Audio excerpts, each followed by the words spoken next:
इस कहानी की शुरुआत होती है एक फैमिली को दिखाते हुए जो अपनी क्रिसमस की छुट्टियां मनाने के लिए थाईलैंड जा रहे होते हैं। फैमिली में एड का नाम हेनरी, उसकी वाइफ और 3 बच्ची थी। वो लोग इस वक्त प्लेन में थे। हेनरी की वाइफ को प्लेन का सफर पसंद नहीं था, उसे डर लग रहा था, इसीलिए उसका बेटा उसका मजाक बनाता है। पर अब ये लोग थाईलैंड पहुंचकर वहाँ के सबसे खूबसूरत होटल में जाते हैं। यहाँ वो फैमिलीज आकर रुकती है जो इधर सैर करने आया करती थी। इनके सामने बहुत ही खूबसूरत समंदर होता है। वहाँ का नजारा काफी दिलकश लग रहा था। अब अगले दिन क्रिसमस थी, इसलिए हेनरी पहले से ही अपने बच्चों के लिए क्रिसमस के तोहफे लेकर रख देता है। फिर अगली सुबह जब ये बच्चों को तोहफे देता है तो उन्हें वो काफी पसंद आते हैं। सभी काफी खुश थे। जिसके बाद ये पूरी फैमिली समंदर किनारे जाती है और ये सब समंदर में जाते हैं और काफी इंजॉय करने लगते हैं। इन्हें काफी मजा आ रहा था। जिसके बाद इन्हें यहाँ रहते रहते 2 दिन गुजर गए थे। फिर तीसरे दिन हेनरी को उसके ऑफिस से कॉल आती है। उसे बताया जाता है कि ऑफिस से किसी एक एम्प्लॉय को निकाला जा रहा है जिसका नाम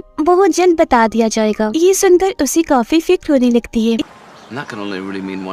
इस बारे में वो अपनी वाइफ को भी बताता है, जो सुनकर वो कहती है कि हमें वापस चलना चाहिए। जिस पर हेनरी कहता है, हम यहाँ छुट्टियाँ गुजारने आए हैं, हमारे बच्चे भी काफी खुश हैं, तो हम इस ट्रिप को बीच में छोड़ के नहीं जा सकते। ये कहती वो अपने बच्चों के साथ खेलने के लिए चला जाता है। फिर वो आसमान में देखता है कि बहुत सारे पंछी एक साथ हवा में उड़कर कहीं दूसरी तरफ जा रहे हैं। जमीन भी अचानक एकदम से कांपने लगती है, जो देख वो लोग समझ जाते हैं कि जरूर कोई गड़बड़ है और कोई बड़ी मुसीबत आने वाली है। और फिर अगले ही पल समंदर से बहुत ही बड़ी लहर आती है जो सब कुछ तबाह करती हुई तेजी से आगे बढ़ रही थी और पूरी जगह को उसने अपने लपेट में ले लिया था। साथ ही बहुत सारे लोगों को भी अपने साथ बहाकर वो ले गई थी। हर तरफ पानी ही पानी और तबाही होती नजर आ रही थी। दरअसल ये सुनामी था, इन्हीं समंदर में तूफान का आना जो अब यहाँ आ गया था और हर तरफ तबाही मचाता जा रहा था। हम हेनरी की वाइफ को देखते हैं जो एक पेड़ से लिपट कर खड़ी थी ताकि वो पानी के बहाव से आगे न बह जाए। वो अपनी फैमिली को आस पास देख रही होती है,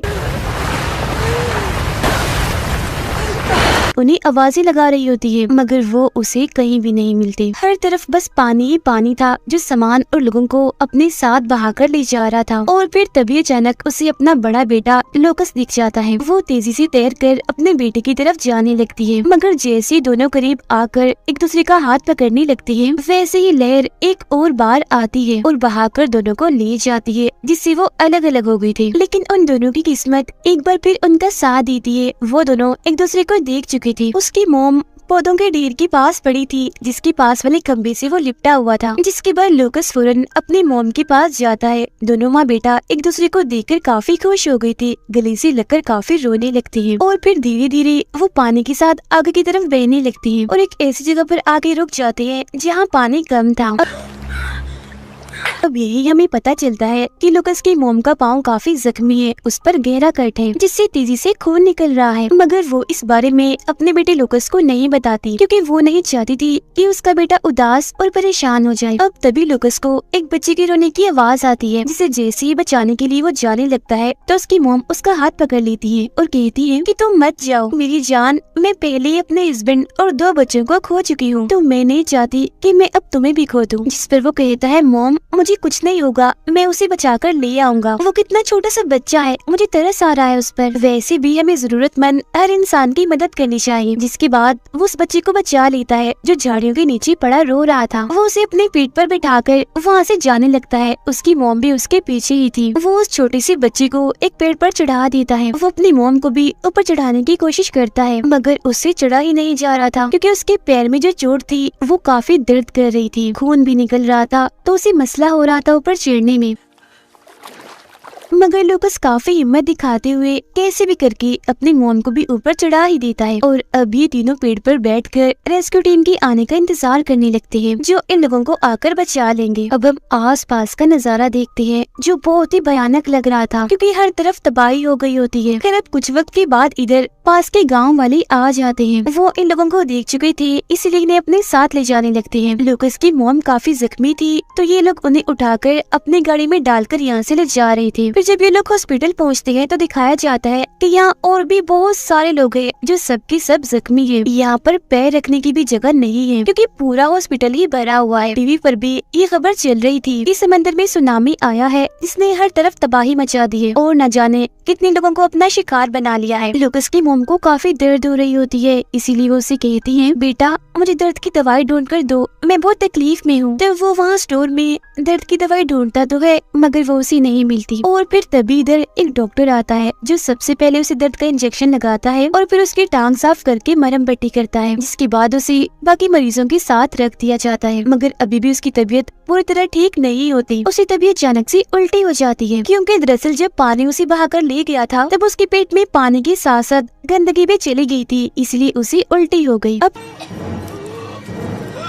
तभी इधर एक आदमी आता है जो काफी घबराया और परेशान था क्योंकि वो इधर अपने फैमिली को ढूंढ रहा था। तब लुकस की मॉम उसे कहती है, जाओ बेटा तुम्हें उनकी मदद करनी चाहिए। तब लुकस उसके पास जाता है तो वो उसे अपनी फैमिली की तस्वीर दिखाकर उनके बारे में पूछता है। यहाँ उसे एहसास होता है कि मेरे साथ साथ यहाँ पर सबकी फैमिलीज उनसे बिछड़ गई है। तो वो फैसला करता है कि यहाँ पर जितने भी लोग हैं मैं उन सबकी मदद करूँगा उनकी फैमिलीज को ढूंढने में और उन्हें दोबारा मिलवाने में। इसीलिए यहाँ पर जितने भी मरीज थे वो उन सबका नाम, पता और वो किस मुल्क से आए हैं ये एक कागज पर लिख लेता है। यहाँ पर लुकस को एक जख्मी बच्चा भी मिलता है जो बिल्कुल अकेला था। वो भी अपनी फैमिली को ढूंढ रहा था और ये बच्चा उसी आदमी का था जिसने सबसे पहले लुकस से मदद मांगी थी उसे अपनी फैमिली की तस्वीर दिखाकर। तो वो उस बच्चे को उसके डैड से मिलवा देता है। वो दोनों बाप बेटा एक दूसरे से मिलकर काफी खुश थे और गले लगकर रो रहे थे। उन बाप बेटों को ऐसे मिलता हुआ देखकर अब उसे अपने डैड की भी याद आने लगती है, जिसके बाद वो उस जगह पर जाता है जहाँ उसकी मॉम को रखा गया था। मगर यहाँ आकर वो देखता है कि उसकी मॉम इधर नहीं है बल्कि उनकी जगह बेड पर अब एक दूसरी मरीज लेटी हुई है। इस बात से वो बेचारा काफी परेशान हो जाता है, इसीलिए रोने लगता है क्योंकि एक किस्म का वो गुम ही हो गया था। उसके साथ सिर्फ उसकी मॉम ही थी जो अब यहाँ नहीं थी। उसे रोता हुआ देखकर एक नर्स उसके पास आती है। तब लुकस उन्हें बताता है कि मेरी मॉम पहले इस बेड पर थी, वो अब यहाँ पर नहीं है। जिसके बाद नर्स उसे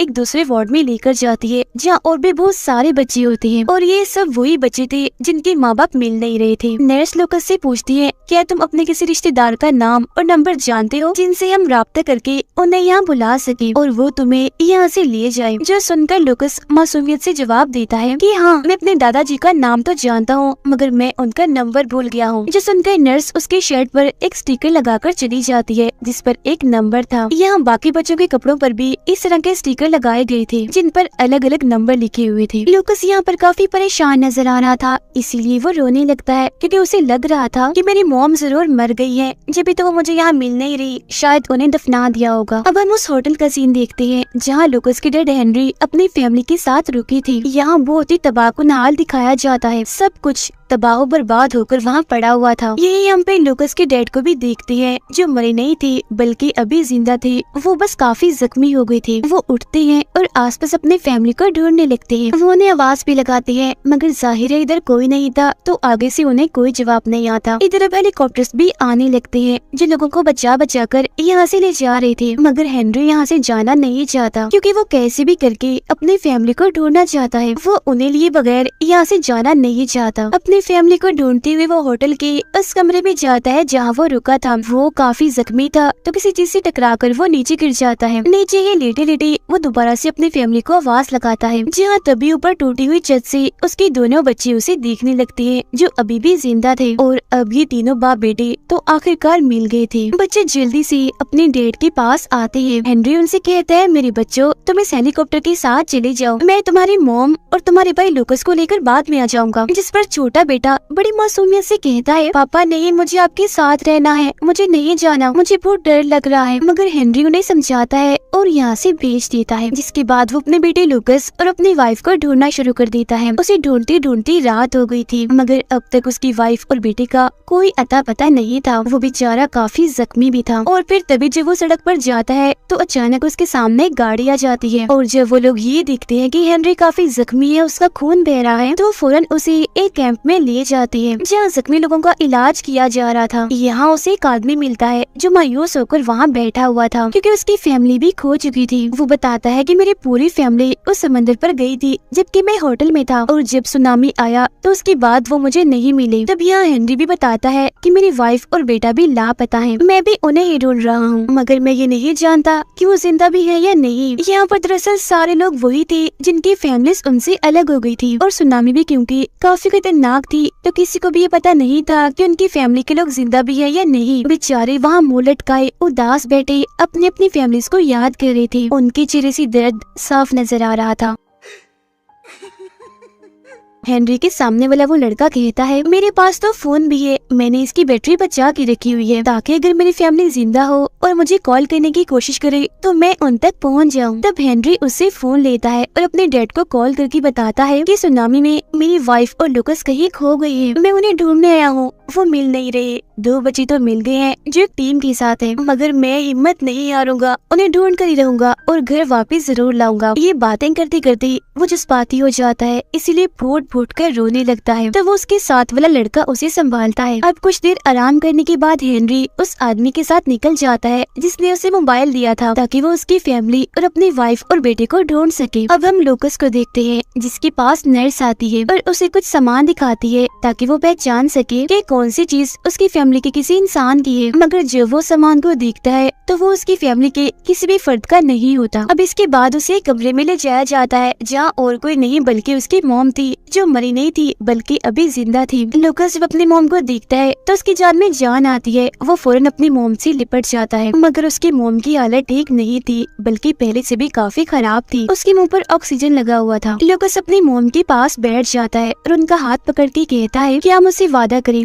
कि आप मुझे कभी अकेला छोड़ के नहीं जाएंगे। और अब लुकस को बताया जाता है कि असल में तुम्हारी मॉम को सर्जरी की जरूरत थी, इसीलिए हम इन्हें वहाँ से निकाल कर यहाँ ले आए, मगर गलती से रिपोर्ट तब्दील हो गई, इसीलिए हम तुम्हारी मॉम के बारे में तुम्हें कुछ नहीं बता पाए और अब तुम्हारी मॉम को एक सर्जरी की जरूरत है जिसके बाद वो शायद बिल्कुल ठीक हो जाए। उधर हेनरी और उसके साथ वाला आदमी लगातार अपनी अपनी फैमिलीज को ढूंढ रहे होते हैं। ये एक एक करके हर हॉस्पिटल हर कैंप में जाते हैं जहाँ लोगों को रखा गया था, मगर कहीं भी इन्हें अपनी अपनी फैमिलीज नहीं मिलती। और अब हेनरी उस हॉस्पिटल में पहुँच जाता है जहाँ उसकी वाइफ और उसका बेटा लुकस है। लुकस की मॉम उसे कहती है कि बेटा जाओ और मेरे लिए पानी लेकर आओ, मुझे बहुत प्यास लग रही है। तब वो अपनी मॉम के लिए पानी लेने बाहर जाने लगता है जहाँ उसके डैड भी है। अब ये दोनों एक दूसरे के आस पास ही थी मगर बदकिस्मती से देख ही नहीं पाते। जिसके बाद हेनरी उस जगह पर भी आता है जहाँ उसकी वाइफ है, मगर क्योंकि वो पर्दे के पीछे थी इसीलिए उसे देख ही नहीं पाता। अब उन्हें लगता है कि मेरी फैमिली इधर नहीं है, इसीलिए वो हॉस्पिटल से बाहर निकलने लगते हैं। और फिर तभी लुकस जो ऊपर खड़ा पानी ले रहा था अपने डैड को पीछे से देखकर पहचान लेता है। उन्हें देखकर वो फौरन भागने लगता है उनके पास जाने के लिए, मगर तब तक उसके डैड भीड़ में कहीं खो जाते हैं। दरअसल यहाँ लोगों का काफी बड़ा हजूम था। अब लुकस अपने डैड को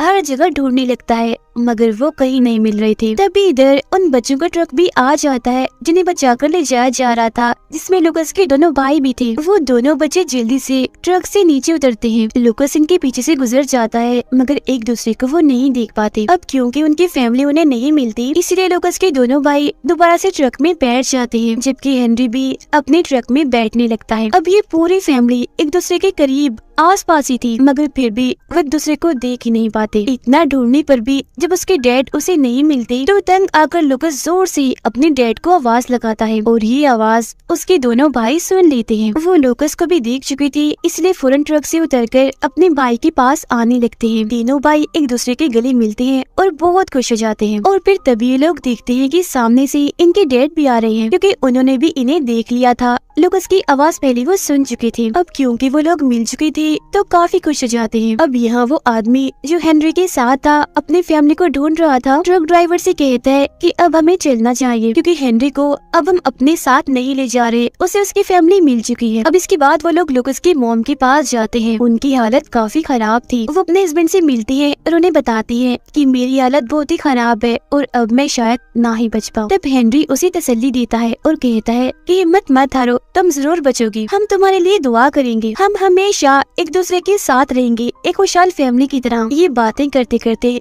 वो दोनों काफी जज्बाती हो गए थे इसीलिए उनकी आंखें भर आती हैं। अब इसके बाद उन्हें सर्जरी के लिए ले जाया जाता है। वहाँ एक और औरत भी थी जिसकी अभी अभी सर्जरी हुई थी। वो उनसे कहती है कि मैं अब बिल्कुल ठीक हूँ, मैंने अपनी पूरी ताकत का एक आखिरी बार इस्तेमाल करना है ताकि मैं अपनी फैमिली को ढूंढ सकूं, और आप भी हिम्मत मत हारना, सर्जरी ठीक से हो जाएगी। जिसके कुछ ही देर के बाद लुकस की मोम की सर्जरी शुरू हो जाती है, जिस दौरान उन्हें वो वक्त अब भी याद आ रहा होता है जब सुनामी आया था। वो सोच रही थी कि इतनी तबाही आ गई और हम कुछ भी नहीं कर सके, क्योंकि ये सच है कि इंसान कुदरत के आगे बहुत ही कमजोर और बेबस है। यहाँ एक तरफ इनकी सर्जरी हो रही थी तो उधर बाहर उनकी फैमिली उनके लिए दुआ कर रही थी। फिर पूरी रात ऐसे बीत जाती है और फिर अगली सुबह हेनरी अपने बच्चों के पास आकर बताता है कि तुम्हारी मॉम की सर्जरी कामयाब रही, वो अब पूरी तरह से ठीक है, अब हम बहुत जल्द अपने घर पहुँच जाएंगे। अब अगली सुबह एक आदमी यहाँ आता है जिस पूरी फैमिली को अपने साथ ले जाने आया था। वो लोग अब प्लेन में बैठ जाते हैं, जहाँ तभी लुकस अपनी मॉम के पास जाता है और कहता है, मेरी प्यारी मॉम, मैं हमेशा आपके साथ रहूंगा जैसे आप मेरे साथ हैं। हम लोग कभी भी एक दूसरे से अलग नहीं होंगे। और हाँ, याद है आपको वो बच्चा जिसको हमने सबसे पहले बचाया था, उसे भी अब उसकी फैमिली मिल चुकी है। ये सुनकर उसकी मॉम कहती है, मेरा बेटा बहुत अच्छा और बहादुर है, मुझे तुम पर गर्व है और मुझे यकीन नहीं आ रहा कि हम सब मिल गए हैं। ये कहकर वो लुकस को गले से लगा लेती है और जज्बाती होकर रोने लगती है। फिर वो प्लेन से बाहर का बुरा हाल देखती है, क्योंकि हर तरफ तबाही मची हुई थी, सब कुछ तहस नहस हो गया था। यहाँ हेनरी उस आदमी के लिए भी दुआ कर रहा होता है कि उसे उसकी फैमिली मिल जाए, जिसने हेनरी की फैमिली को ढूंढने में उसकी मदद की थी और उसे अपना मोबाइल भी दिया था, क्योंकि अभी तक उस बेचारे को उसकी फैमिली नहीं मिली थी, वो लापता थे। अब जैसे इस पूरी फैमिली की हिम्मत ने, इनकी अच्छाई ने और एक दूसरे के लिए प्यार ने इन्हें मिला दिया, वैसे ये लोग चाह रहे थे कि सबको उनकी फैमिली मिल जाए, क्योंकि हर कोई अपनी फैमिली से प्यार करता है और किसी भी कीमत पर उन्हें खोना नहीं चाहता। जिससे हम समझ पाते हैं कि फैमिली आपके लिए कितनी जरूरी होती है। उनके बगैर आपका कोई वजूद नहीं होता, फैमिली के बगैर आपकी कोई अहमियत नहीं होती, और साथ ही आपके अंदर अच्छाई और अपनापन भी होना चाहिए। दूसरों के लिए आपको हर वक्त खड़े रहना चाहिए। और ये सारी सीख हमें इस कहानी से मिली। ये एक सच्ची कहानी है जिसका हादसा 2004 में हुआ था। दरअसल ज़िलज़िला और सुनामी आया था, जिसमें तकरीबन 3 लाख लोग मारे गए थे। ये दुनिया की इतनी बड़ी तबाही थी कि इंसान इसे समझ गए थे कि इंसान चाहे कितना भी बड़ा और ताकतवर क्यों न बन जाए, कुदरत के सामने वो छोटा और कमजोर ही है। इसीलिए कुदरत के साथ छेड़छाड़ नहीं करनी चाहिए, इसके बारे में कभी सोचना भी नहीं चाहिए, मतलब अपने हिसाब से उसे बदलना नहीं चाहिए। गॉड ने सबको जैसा बनाया, हमें उसे वैसे ही कबूल करके उसके साथ रहना चाहिए, क्योंकि अगर हम कुदरत के साथ छेड़छाड़ करेंगे और गॉड की दी हुई चीजों को ऐसे कबूल नहीं करेंगे, ना शुक्र करेंगे, तो इसके अंजाम बहुत ही बुरे होंगे। और इसी के साथ ये कहानी इधर ही खत्म हो जाती है।